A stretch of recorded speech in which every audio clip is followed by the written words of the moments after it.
Hello, everyone, and welcome to week 2 of Techniques in Financial Accounting. So, I just wanted to run through a quick video on a couple of the assessment pieces that start to come up, which is our quizzes. So, we've got 2 of them here in Techniques in Financial Accounting, and one of them is the self-assessment diagnostic quiz, and these are all done through the Wiley Connect. So, I'm going to show where the links are and just to ensure, but the one thing I want to run through is that this is a mandatory assessment. So, the self-assessment diagnostic quizzes are a mandatory assessment, and they give you a satisfactory, unsatisfactory grade. So you will not actually be getting a percentage, but they are a mandatory assessment as part of the unit.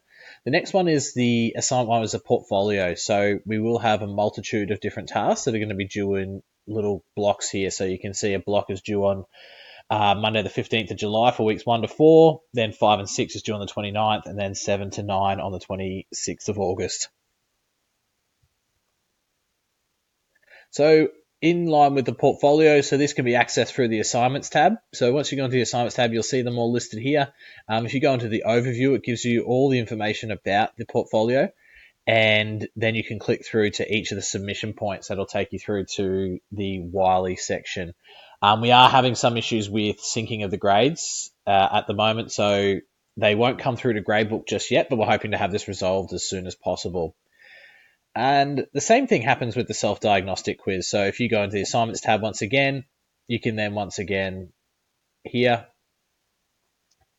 click through the self-assessment diagnostic quiz, gives you all the information and essentially what you've got to do to finish it.